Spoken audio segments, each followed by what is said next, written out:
12. 괴롭힘 방지 문화 구축. 이번 장에서는 학교에서 괴롭힘 방지 문화를 확립하는 방법을 배우게 됩니다.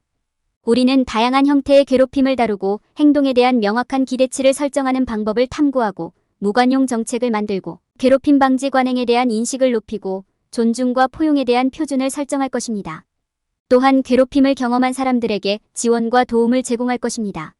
이 장을 마치면 괴롭힘이 없고 존중과 포용이 가득한 환경을 만드는 데 필요한 지식을 갖추게 될 것입니다. 괴롭힘 방지 문화를 구축하는 것이 중요한 이유. 괴롭힘 방지 문화 구축. 괴롭힘이란 사람에게 신체적, 정서적, 심리적으로 해를 끼치는 공격적인 행위로 괴롭힘에는 다양한 유형이 있습니다.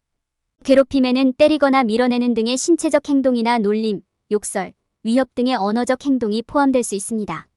사이버 괴롭힘은 컴퓨터나 스마트폰과 같은 전자장치를 사용하여 적대적이거나 공격적인 메시지를 보내거나 게시하는 것과 관련된 괴롭힘의 한 형태입니다. 괴롭힘이 발생하는 시기를 인식하고 적절하게 대응하려면 괴롭힘의 정의와 다양한 유형의 괴롭힘을 이해하는 것이 중요합니다. 괴롭힘은 무력감, 고립감, 불안감 증가, 우울증을 유발할 수 있습니다. 극단적인 경우 신체적 부상이나 사망에 이를 수도 있습니다. 행동의 변화나 타박상이나 긁힘과 같은 신체적 징후와 같은 괴롭힘의 경고 징후를 인식하는 것이 중요합니다. 괴롭힘 방지 문화를 조성하려면 행동에 대한 명확한 기대치를 설정하는 것이 필수적입니다. 존중하는 행동에 대한 기대치를 명확하게 전달하고 이러한 규칙을 위반할 경우의 결과를 설명하는 것이 중요합니다. 예를 들어 기대사항에는 차이점 존중, 다른 사람에게 친절함, 괴롭힘에 가담하지 않는 것이 포함될 수 있습니다. 강화는 포스터, 유인물 또는 구두 알림의 형태로 제공될 수 있습니다. 타임아웃, 학부모 참여, 정학 등 기대치를 깨는 데 따른 적절한 결과를 미리 결정해야 합니다. 괴롭힘에 대한 무관용 정책을 갖는 것도 괴롭힘 방지 문화를 조성하는 데 중요합니다. 무관용 정책은 규칙 위반에 대한 규칙과 결과를 설명하고 포스터, 유인물 또는 집회를 통해 전달될 수 있습니다. 기대와 결과를 명확하게 명시하고 지속적으로 시행하는 것이 중요합니다. 괴롭힘 방지 문화를 확립하려면 괴롭힘 방지 관행에 대한 인식을 높이는 것이 필수적입니다.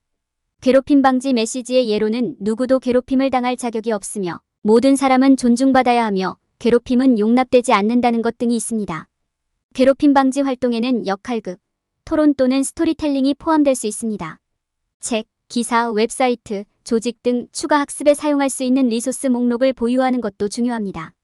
괴롭힘 방지 문화를 효과적으로 구축하려면 존중과 포용의 기준을 설정하는 것이 중요합니다. 존중과 포용은 모든 사람의 고유성을 소중히 여기고 사람들의 의견을 존중하는 것을 의미합니다. 감정을 인정하고 의견 차이를 경청하는 등 다른 사람과 대화할 때는 존중하는 언어를 사용해야 합니다. 존중을 장려하는 전략에는 모범적인 행동과 좋은 행동 강조가 포함됩니다. 괴롭힘을 경험한 사람들에게 지원과 도움을 제공하는 것이 중요합니다. 조난 신호나 행동 변화 등 누군가에게 도움이 필요한 시기를 인식하는 것이 중요합니다. 이용 가능한 지원 리소스로는 상담, 치료, 온라인 커뮤니티 등이 있습니다. 괴롭힘을 당한 사람과 대화할 때 그들의 이야기를 듣고 공감을 표현하는 것이 중요합니다. 괴롭히는 사람에게 대처하고 학교 상담사와 상담하여 추가 조언을 구하는 것도 중요합니다. 행동에 대한 명확한 기대 설정. 모든 학생에게 안전하고 긍정적인 학습 환경을 유지하려면 행동에 대한 기대치를 설정하는 것이 중요합니다. 일반적인 기대에는 다름을 존중하고 다른 사람에게 친절하고 괴롭힘에 가담하지 않는 것이 포함됩니다. 포스터를 전시하고 유인물을 나눠주고 학생들에게 기대치를 말로 상기시키는 것은 모두 기대치를 강화하는 좋은 방법입니다. 학생들에 대한 기대치를 설정할 때 이를 위반할 경우의 결과를 설정하는 것도 중요합니다. 결과의 예로는 타임아웃, 학부모 보호자 개입, 정학 등이 있습니다. 상황에 따라 더 심각한 위반 행위에 대해서는 학교 상담사나 교장을 개입시키는 것이 적절할 수도 있습니다. 행동과 결과에 대해 명확하고 일관되며 공정한 기대를 유지하는 것은 학교에서 존중, 친절, 책임감의 문화를 조성하는 데 도움이 될 것입니다. 기대치를 설정하는 데 학생들을 참여시키는 것도 중요합니다. 학생들에게 교실에서 적절한 행동의 예를 브레인스토밍하고 토론하도록 권유하십시오. 안전하고 육성적인 학습 환경을 조성하는 데 무엇이 중요하다고 생각하는지 물어보세요. 그들의 의견을 듣고 그들의 생각을 기대에 반영하는 것은 자신의 행동에 대한 주인의식과 책임감을 키우는 데 도움이 될 것입니다. 좋은 행동에 대해 긍정적인 강화를 제공하는 것이 중요합니다. 기대치를 따르는 학생을 인정하는 것은 기대되는 것이 무엇인지 상기시키고 그들의 노력에 감사함을 표시하는 효과적인 방법입니다. 그룹의 성취를 축하하고 친절에 대해 보상하고 긍정적인 행동을 공개적으로 인정하는 것은 모두 좋은 행동을 장려하는 좋은 방법입니다. 행동에 대한 명확한 기대치를 설정하고 따르는 것은 학교 폭력을 예방하고 안전한 학습 환경을 조성하는 데 중요한 단계입니다. 기대치를 설정하고 결과를 설정하고 학생들을 참여시키고 긍정적인 강화를 제공하는 것은 모두 학생들이 올바른 결정을 내리고 생산적인 행동을 개발하도록 돕는 데 필수적인 구성 요소입니다. 무관용 정책 수립. 무관용 정책을 만드는 것은 학교 폭력을 예방하는 데 중요한 부분입니다. 무관용 정책은 학교의 모든 구성원에게 명확한 기대치를 제공하고 모든 사람이 동일한 행동 기준을 따르도록 보장합니다. 무관용 정책은 문제를 신속하고 공정하며 균일하게 해결하는 방법을 제공합니다.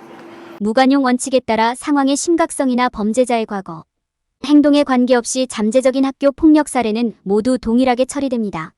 무관용 정책을 수립할 때 명확하고 노골적인 언어로 기대치를 명시하는 것이 중요합니다. 학교의 모든 구성원은 따돌림, 희롱, 위협, 폭력을 포함한 특정 유형의 행동이 용납되지 않는다는 점을 이해해야 합니다. 모든 학생과 학부모에게 정책과 그 결과를 알리는 것도 중요합니다. 정책에는 보고 프로세스도 포함되어야 합니다.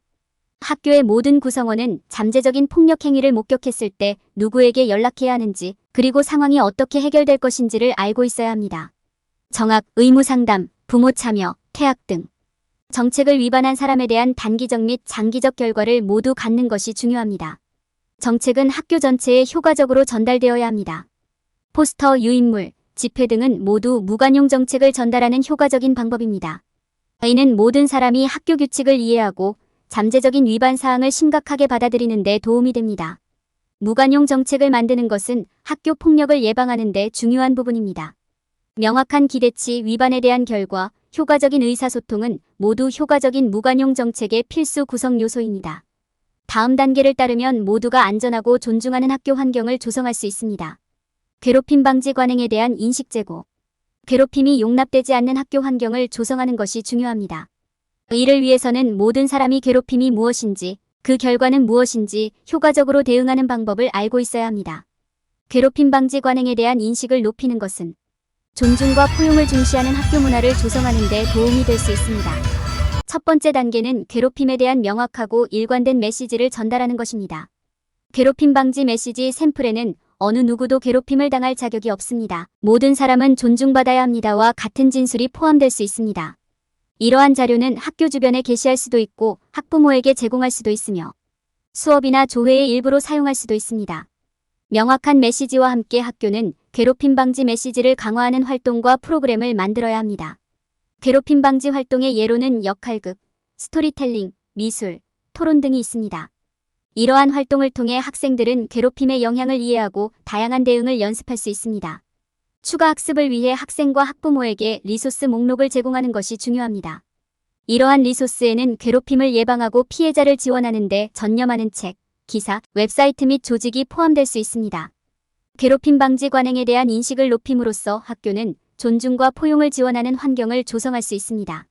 이는 모든 사람이 인정받고 인정받는다고 느끼는 학생들을 위한 보다 안전하고 건강한 환경으로 이어질 수 있습니다. 그렇게 하지 않을 경우 심각한 결과를 초래할 수 있으므로 이러한 노력에 적극적으로 참여하는 것이 중요합니다. 괴롭힘 방지 문화 구축. 존중과 포용에 대한 표준 설정. 괴롭힘 방지 문화 구축의 일환으로 존중과 포용의 표준을 설정하는 것이 중요합니다. 이는 모든 사람의 고유성을 소중히 여기고 사람들의 의견을 존중하는 것을 의미합니다. 이 기준을 설정하면 안전하고 포용적인 환경이 조성되고 괴롭힘이 발생하는 것을 방지하는 데 도움이 됩니다. 각 사람이 존중받고 있음을 보여주기 위해 존중하는 언어를 사용해야 합니다. 감정을 인정하고 의견 차이에 귀를 기울이고 친절하고 격려적인 말을 사용하는 것은 존중하는 언어의 예입니다. 이러한 행동을 모델링하는 것은 학생들에게 정중하게 의사소통하는 방법을 가르치는 가장 좋은 방법입니다. 좋은 행동을 강조하는 것은 그 행동이 기대되고 높이 평가된다는 것을 보여주기 위해 사용될 수도 있습니다. 좋은 행동을 모델링하고 강조하는 것 외에도 기대치를 명확하게 설명하는 것이 중요합니다. 존중이 중요한 이유에 대해 토론하는 것은 학생들이 서로를 소중히 여겨야 하는 이유를 이해하는 데 도움이 될 수 있습니다. 학생들에게 다양한 상황에 대한 존중하는 언어의 예를 생각해보게 하십시오. 서로를 더욱 포용하고 지원하는 방법에 대한 아이디어를 브레인스토밍하세요. 누군가가 정중하거나 포용적인 방식으로 행동하지 않을 경우 대응하는 방법을 가르쳐 주십시오. 존중과 포용을 바탕으로 환경을 조성하면 학생들이 괴롭힘을 당하거나 도움이 필요할 때 더 쉽게 말할 수 있습니다. 존중과 포용에 대한 표준을 설정하면 모든 학생을 위한 안전한 학습 환경을 조성하고 괴롭힘 사건 수를 줄이는 데 도움이 됩니다. 괴롭힘 방지 문화 조성. 괴롭힘을 당한 사람들에 대한 지원 및 도움 제공하기. 개인이 괴롭힘을 당할 때 그들에게 지원을 제공하고 안전하게 대화할 수 있는 장소를 제공하는 것이 중요합니다. 누군가가 언제 도움이 필요한지 파악하려면 조난 신호나 행동 변화를 살펴보는 것이 중요합니다. 여기에는 갑작스러운 기분 변화, 동료와의 상호작용을 꺼리는 것, 특정 활동을 회피하는 것 등이 포함될 수 있습니다. 괴롭힘을 경험한 사람과 대화할 때는 이해하고 비판하지 않는 것이 중요합니다. 그들의 이야기를 듣고 그들의 상황에 대해 진정한 공감을 표현하십시오. 적절한 경우 그들에게 혼자가 아니라는 점을 상기시키고 이용 가능한 지원 옵션을 상기시켜 주십시오. 도움이 될 수 있는 추가 지원 리소스에 대한 정보를 제공하는 것도 중요합니다. 여기에는 상담, 치료, 온라인 커뮤니티 또는 기타 지역 지원 서비스가 포함될 수 있습니다. 그 사람은 짐이 아니며 필요한 도움을 받을 권리가 있다는 점을 확신시켜 주십시오. 괴롭힘을 해결하려면 목소리를 높이는 것이 중요합니다. 그러기 위해서는 대립을 피하고 상황을 해결하려고 하기보다는 자신의 행동이 미치는 영향에 초점을 맞추는 것이 중요합니다. 안전하고 이해하기 쉬운 환경에서 열린 대화와 의사소통을 장려하십시오. 학교 상담사 또는 기타 권위자가 상황을 해결해야 하는 경우 해당 개인에게 이 과정에서 혼자가 아니라는 점을 알려주십시오. 괴롭힘을 경험한 사람들에게 지원과 조언을 제공함으로써 우리는 안전하고 포용적인 학교 환경을 조성하는 데 도움을 줄 수 있습니다. 개인, 학부모, 교사, 행정관, 지역사회의 도움으로 우리 모두는 학교에서 괴롭힘을 줄이고 예방하기 위해 함께 노력할 수 있습니다. 결론. 이 장에서는 학교 내 괴롭힘 방지 문화를 조성하기 위해 취해야 할 주요 단계에 대한 개요를 제공했습니다. 다양한 형태의 괴롭힘, 행동에 대한 명확한 기대치를 설정하는 것의 중요성, 무관용 정책의 필요성, 괴롭힘 방지 관행에 대한 인식 제고의 필요성에 대해 논의했습니다. 또한 괴롭힘을 경험한 사람들에게 지원과 도움을 제공하는 것의 중요성을 강조했습니다. 이러한 조치를 취함으로써 학교는 모든 학생이 안전하고 존중받으며 포용감을 느낄 수 있는 환경을 조성할 수 있습니다. 괴롭힘 방지 문화를 구축할 때 피해야 할 일반적인 실수. 많은 사람들은 학교 폭력이 엄격한 규칙과 처벌을 통해서만 해결될 수 있는 문제라고 생각하는 실수를 범하고 있습니다. 그들은 학생들이 아주 작은 위반에도 심하게 질책해야 하며 어떤 종류의 폭력이라도 즉시 정학이나 퇴학 처분을 받아야 한다고 믿습니다. 그러나 이러한 접근 방식은 괴롭힘, 가족 문제, 정신건강 문제 등 폭력 행위의 근본 원인을 다루지 않습니다. 처벌에만 집중함으로써 사람들은 더 큰 그림을 놓칠 수 있으며 학생에게 더 많은 동정심과 이해가 필요할 수 있다는 사실을 인식하지 못할 수 있습니다. 때때로 학생들은 자신이 무력하다고 느끼거나 오해를 받거나 인정받지 못한다고 느끼기 때문에 행동을 취한다는 점을 기억하는 것이 중요합니다. 학생과 교사 사이에 신뢰감을 구축하는 것이 중요합니다. 학생이 교사가 자신의 안녕에 관심을 갖고 있다고 느낀다면 도움을 받기 위해 자신에게 오는 것이 훨씬 더 편안할 것입니다. 사람들이 저지르는 또 다른 실수는 단순히 보안 조치를 강화하는 것만으로도 학교 폭력을 예방할 수 있다고 믿는 것입니다. 이것이 침입자를 저지할 수는 있지만 따돌림, 위협 및 기타 형태의 공격과 같은 많은 형태의 폭력은 내부적이고 더 미묘하다는 점을 기억하는 것이 중요합니다. 학교에서는 학생들이 모든 사건을 안전하게 보고할 수 있는 시스템을 구축하는 등 이러한 문제를 해결하기 위한 절차를 구현하는 것이 필수적입니다. 마지막으로 일부 사람들은 학생들에게 폭력을 예방하는 데 필요한 기술을 가르치는 것의 중요성을 망각합니다. 학생들은 잠재적인 폭력의 징후를 인식하는 방법과 문제를 평화롭게 해결하는 방법을 배워야 합니다. 문제 해결 기술을 가르치고 다양한 관점을 이해하고 학생들이 공감과 회복력을 키우도록 돕는 것은 안전하고 양육적인 환경을 조성하는 데 큰 도움이 될 수 있습니다. 따라서 학교 폭력은 다양한 양상을 띠고 있으며 하나의 해결책으로 해결될 수 없다는 점을 기억하는 것이 중요합니다. 폭력의 근본 원인을 인식하고 이해와 신뢰를 증진하는 전략을 구현하는 것이 중요합니다. 그래야만 모든 학생들이 성장하고 안전하다고 느낄 수 있는 환경을 조성할 수 있습니다.